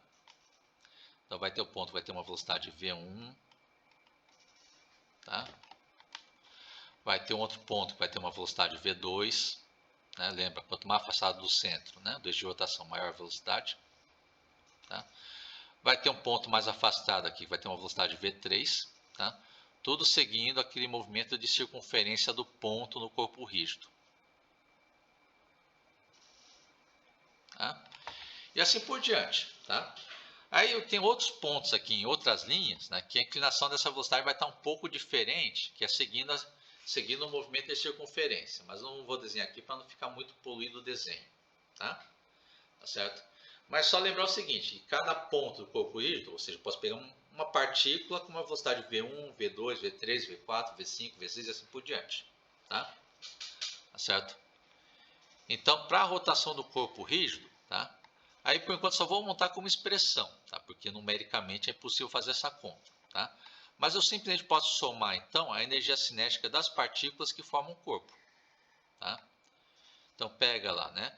A energia cinética da partícula que tem velocidade V1, lá no corpo rígido, pega meio de m1 V1 quadrado. Depois soma com a energia cinética da partícula no corpo rígido, tem velocidade V2, pega meio, né, de m2 V2 quadrado. Aí soma com a energia cinética da partícula 3, né? Bom, tá certo? Que aí vai ter uma velocidade V3, vai ser meio de m3 V3 quadrado, tá? Então vai ficar uma somatória nesse sentido aqui, tá? Somatória de meio de mi vezes vi quadrado, até somar para todas as partículas do corpo rígido. Tá? Matematicamente isso é impossível de trabalhar, mas eu só estou montando aqui na questão da expressão. Tá? Vai ver que vai dar para fazer algumas simplificações. Tá? E a primeira delas, tá, é lembrar, por exemplo, tá, que aqui essa soma está com velocidades diferentes, mas lembra que cada VI, tá, ela é igual à velocidade angular, né, da rotação do corpo rígido, tá, que é a mesma para todas as partículas. Tá? Então, VI é igual a velocidade angular vezes a distância RI, né, de cada ponto ao eixo de rotação. Tá? Mas o ômega é o mesmo, a velocidade angular é a mesma. Tá? Então, posso substituir essa expressão lá, né? Posso substituir então isso aqui dentro da expressão. Tá? Então, vou escrever essa energia cinética em função da velocidade angular. Tá? Então, no lugar do V, coloco ômega vezes RI. Tá? Tá certo? Então tem aqui a energia cinética. Então nessa somatória posso pôr meio em evidência. Tá bom? Posso pôr meio em evidência. Aí dentro da somatória fica MI. Tá? Aí lembra, quando põe aqui V igual a ômega RI, tá? Lembra, tá VI quadrado. Tá? Então o RI quadrado eu deixo dentro da soma também. Tá? Tá certo? E o ômega, tá? Lembra que ele entra aqui dentro do VI quadrado. Então ele também fica elevado ao quadrado, fica ômega quadrado em cada termo da soma. Tá? Mas como a velocidade angular é a mesma para todos os termos da soma, posso pegar esse ômega quadrado e passar multiplicando para fora. Tá? Tá certo? Aí nessa expressão o que eu posso fazer aqui? Tá? Então vai ficar nessa energia cinética para rotação do corpo rígido. Vai ficar um meio aqui do lado de fora. Tá? Vai ficar essa somatória aqui de mi vezes r quadrado. Tá? Então, estou fazendo o mapeamento das partículas dentro do corpo rígido. Tá? Estou fazendo o quê? Para cada partícula, estou pegando a massa, multiplicando pela distância ao eixo de rotação ao quadrado. Tá? A essa conta aqui, eu vou chamar então de um parâmetro do corpo rígido que é chamado de I, que é o conhecido como momento de inércia. Tá? E dessa forma, então, a energia cinética por corpo rígido vai ficar assim, vai ficar meio vezes, né, o momento de inércia do nosso corpo rígido vezes velocidade angular ao quadrado, tá? Certo? Então essa que é a expressão da energia cinética por corpo rígido, tá? E aí, agora o próximo tópico que vai ser para a gente analisar é saber do que se trata esse momento de inércia aí, que a gente foi obrigado a definir no meio dessa conta, tá? Então, relembrando, então, para o corpo rígido, tá? A energia cinética é igual a meio vezes essa grandeza chamada momento de inércia vezes a velocidade angular ao quadrado, tá? Aí vamos definir mais formalmente a conta desse momento de inércia, tá? Mais para frente aqui. Bom, então, de novo, para sistema de partículas, foi o que a gente acabou usando lá no corpo rígido, tá? Que é o sistema de partículas. Então, o momento de inércia é pegar a somatória, né, de MI vezes RI quadrado, tá? Bom, aí então o que está influenciando nessa conta do momento de inércia? Está influenciando a massa da partícula e a distância dela do eixo de rotação. Aí está entrando ao quadrado, tá? Bom, certo? Então, isso que a Fred chama de momento de inércia, tá? Ou seja, como que a massa está distribuída em torno do eixo de rotação, tá? Certo? Isso eu posso passar agora para a versão do cálculo, então, para corpo rígido, tá? Porque lembra que no corpo rígido, fazer a conta pegando cada átomo ou cada molécula do corpo rígido é impossível fazer a conta, tá? Então, vamos ficar no meio termo que dá para a gente trabalhar, que a gente já fez muito em cálculo, tá? Que é pegar então essa distribuição de massa contínua no corpo rígido, que é o quê? Que é no corpo em rotação, né? Aqui em torno desse eixo de rotação em Z, tá? Tá certo? A gente vai pegar então, tá? Ao invés de pegar um átomo ou uma molécula que é muito pequenininho, eu vou pegar um pedaço, né? Pego um pedaço diferencial de massa dm, aqui nesse caso vai ter um volume dv, né? Tá certo? Bom. E em cima desse pedacinho que eu vou fazer a mesma conta do momento de inércia, tá? Tá certo? Que a somatória por átomo e molécula é impossível de fazer, mas a soma nos pedacinhos é um pouco mais viável, embora seja um pedacinho diferencial, tá? Mas é o mesmo processo. Então, vou pegar aqui, vou separar o corpo, então, né? Em pedaços, o que chama forma de elementos, né? De massa dm, que é esse pedacinho, tá? E depois eu pego a distância dele ao eixo de rotação, tá? Aí vai ser um Rzinho que vai mudar de acordo com o dm que eu for pegando, tá? Tá certo? E como que é a soma que eu vou fazer então nos pedacinhos, né? Para pegar o momento de inércia, pega a massa, que é dm, multiplica pela distância ao eixo de rotação ao quadrado, que pega aquela distância Rzinho ao quadrado, tá? E faz a soma, tá? Mas lembra, fazer soma em pedaços diferenciais, em cálculo, isso aqui vira integral, tá? E assim que calcula o momento de inércia então, no corpo rígido, separa em pedacinhos e faz a integral de r quadrado vezes dm, tá? Certo? E o que está representando esse momento de inércia? Como eu falei antes, tá? O valor desse I está dependendo do quê? De como que é a massa, né? O valor da massa e quanto que ela está afastada do eixo de rotação, tá? Então, esse momento de inércia, no fundo, ele está indicando o quê? Ele está indicando como está a distribuição de massa do corpo rígido, tá? Em torno do eixo de rotação, tá? Bom, que aí, quanto maior essa distância ao eixo de rotação, maior vai ser o momento de inércia, tá? Então, ou seja, nesse cálculo de um momento de inércia, se você tiver então a massa mais concentrada perto do eixo de rotação, tá, por exemplo, então valor menor do Rzinho, tá, dentro da integral, tá, então significa que você vai ter um menor momento de inércia, tá, esse menor de momento de inércia vai corresponder a uma menor resistência do corpo, tá, a sofrer rotação. Bom, certo? Então, uma coisa que você pode testar quando faz girar qualquer objeto em torno de uma dobradiça, tá? Bom, ou seja, quanto mais a massa estiver concentrada perto da dobradiça, é mais fácil de girar, tá? E se a massa estiver concentrada mais longe da dobradiça, mais difícil é de fazer a rotação, tá? Então, é isso que está sendo representado nesse cálculo de momento de inércia, tá bom? Certo? E só para ilustração, tá? Então passando aqui então, é uma tabela dessas expressões de momento de inércia calculado para alguns materiais que têm uma geometria simétrica bem definida, tá? Tá certo? Aí para cada um desses casos, então o cálculo do momento de inércia foi feito em cima daquela integral que nós vimos na página anterior, tá? Mas aqui essa tabela já fica disponível para vocês utilizarem também, tá? Bom, então tanto para lista de exercícios quanto para avaliação, vocês podem usar essa tabela que está disponível aí no livro texto da disciplina ou qualquer livro, né, de física, né, dessa fase que vocês estão fazendo aí do curso de mecânica, tá? Bom, aí pegando alguns exemplos aqui bem básicos, você tem, por exemplo, o caso da rotação, por exemplo, do disco, tá? Ou de um cilindro, tá? Em torno do seu eixo, tá? Ele está girando aqui em torno do seu eixo, tá? Então tem esse disco aqui girando aqui, ó, em torno desse eixo que passa aqui pelo eixo do disco, ou eixo do cilindro, tá? Aí para esse tipo de rotação, então, tá, o momento de inércia, na hora de fazer aquela conta de integral de r² vezes dm, tá?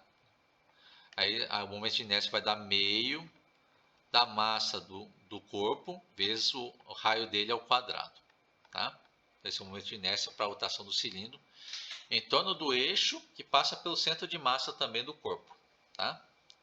Outro exemplo é pegando o caso de uma placa. Pega essa placa aqui retangular, tá? Que ela tem um lado então de tamanho A, outro lado tem um tamanho B, tá? Aí mesma coisa, ele vai estar girando em torno de um eixo, tá? Perpendicular, né, ao plano da placa, perpendicular ao plano da placa, que está o eixo de rotação.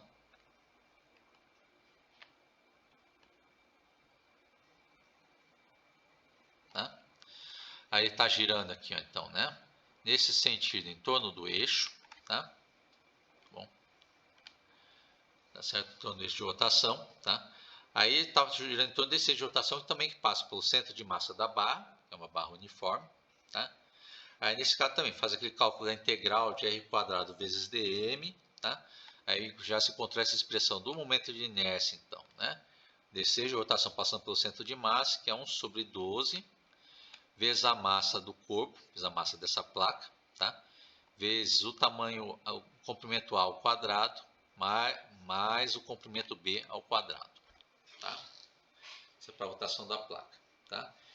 Tem aqui o caso da rotação também de um bastãozinho, tá? Aí eu giro ele aqui em torno desse eixo perpendicular ao bastão, tá? Passando pelo centro do bastão, de massa do bastão.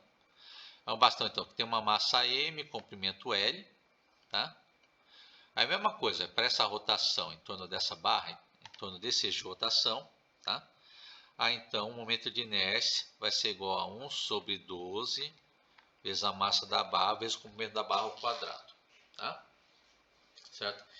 E assim por diante, tá? Aí tem o caso também da esfera sólida, tá? Aí pegando a esfera sólida girando em torno do eixo que passa pelo diâmetro da esfera, né? Passa pelo centro da esfera, tá?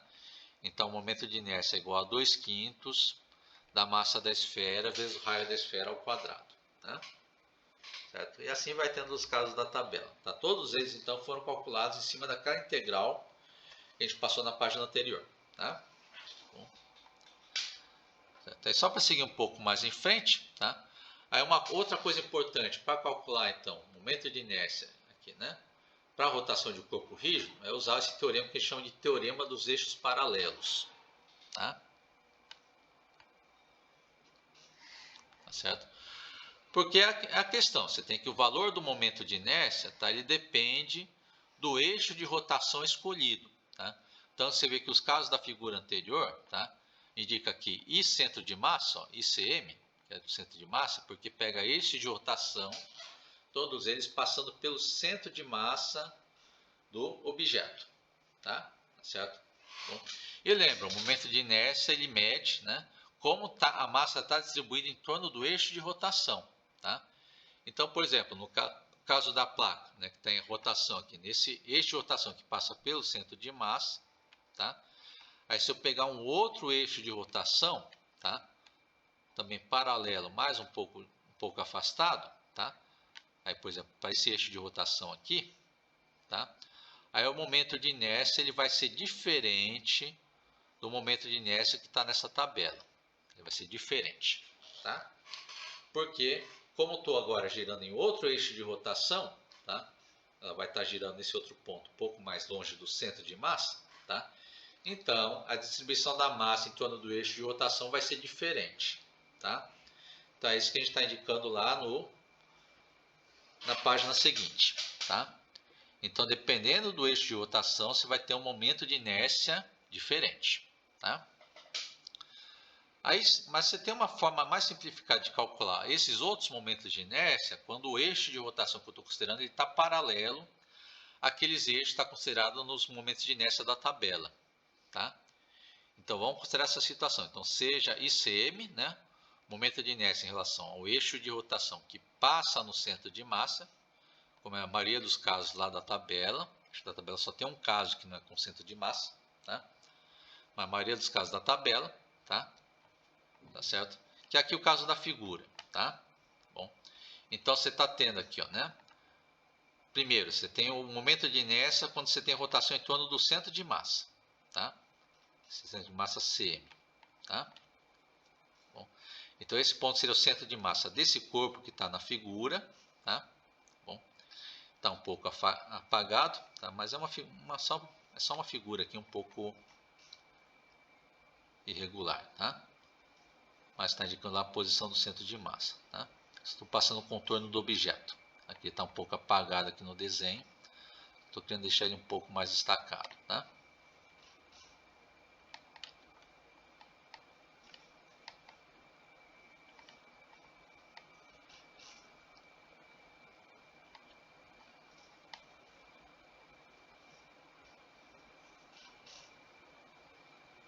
Bom, certo? Então, nesse objeto que eu contornei em vermelho, tá? Então, tem centro de massa que está colocado bem na origem do eixo de coordenadas, tá?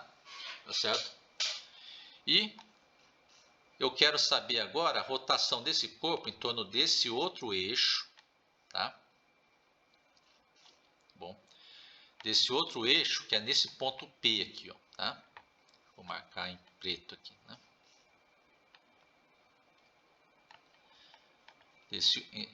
Que é um eixo paralelo que está passando em torno desse ponto P, tá? Então, para vocês entenderem a diferença aqui, tá? Então, antes, né? Quando é o momento de inércia ICM, tá? Momento de inércia do centro de massa, tá? Aí, esse daqui, então, é quando o corpo está girando em torno desse eixo de rotação aqui, ó, tá? Desse eixo de rotação no centro de massa, tá? Então, esse corpo inteiro girando aqui, ó, em torno desse eixo de rotação, tá? Tá certo? Bom. Agora eu quero calcular o momento de inércia I, tá? Agora para a rotação em torno desse outro eixo de rotação que passa pelo ponto P, tá? Aí nesse caso é o seguinte, tá? Então o corpo aqui ó, girando em torno desse ponto P, tá? Então, por exemplo, toda essa parte aqui da figura aqui do lado esquerdo, ó, que estava o centro de massa, tá? Então ele também está girando, tá? Ele está girando aqui, ó, tá? Em torno do ponto P, tá? Tudo em torno desse ponto P, bom? Tá certo? E é só nesse ponto P aqui que está essencialmente parado na rotação, tá? É todo mundo girando em volta dele, tá? Aí nessa outro tipo de rotação que vai ter um outro momento de inércia I, tá? Para essa outra rotação, tá? Bom, para essa outra rotação vai ser um outro momento de inércia I, tá? Porque a distribuição da massa em torno do eixo de rotação é diferente, tá? Então, nesse caso, tá, você tem esse teorema que chama teorema dos eixos paralelos, que ele tem uma forma rápida de calcular. Então, esse momento de inércia I, tá, para a rotação, então, no eixo paralelo, eixo de rotação paralelo, há uma distância Hzinho do eixo no centro de massa. Tá? Então, essa situação aqui, ó, você pega essa distância Hzinho entre o centro de massa e o ponto que eu estou fazendo, coloquei o eixo de rotação, tá? E se os eixos de rotação são paralelos, tá? Então posso falar que o momento de inércia para essa outra rotação em torno do ponto P, tá? É igual ao momento de inércia então do centro de massa, tá? mais a massa do corpo vezes a distância h ao quadrado. Tá? Lembrando, de m é a massa do corpo inteiro. Tá? Bom, tá certo? Então, dessa forma, você tem como calcular agora o momento de inércia para outros eixos, além daqueles que estão na tabela. Tá bom? E a partir desse ponto, então, nós já passamos aqui o tempo da aula. Tá? Então, a gente vai encerrando a aula por aqui. Tá? Então, fechando sobre esse cálculo de momento de inércia, tá? Para a rotação de corpos rígidos. Tá? E para a aula, então, primeira aula da semana que vem, que volta a ser então, as aulas online ao vivo, tá? Aí eu passo exemplos de como calcular esse momento de inércia, então, para alguns casos. Tá? Tá certo? E depois a gente vai dando continuidade a esse tema, então, de rotação de corpos rígidos, tá? Onde, se eu não estou enganado com o cronograma, também nessa próxima aula a gente vai ver então como fica a segunda lei de Newton nessa versão para rotação de corpo rígido. Ela vai ganhar uma forma um pouco diferente, tá bom? Então até mais a todas e a todos vocês, tá? Nos veremos novamente na semana que vem.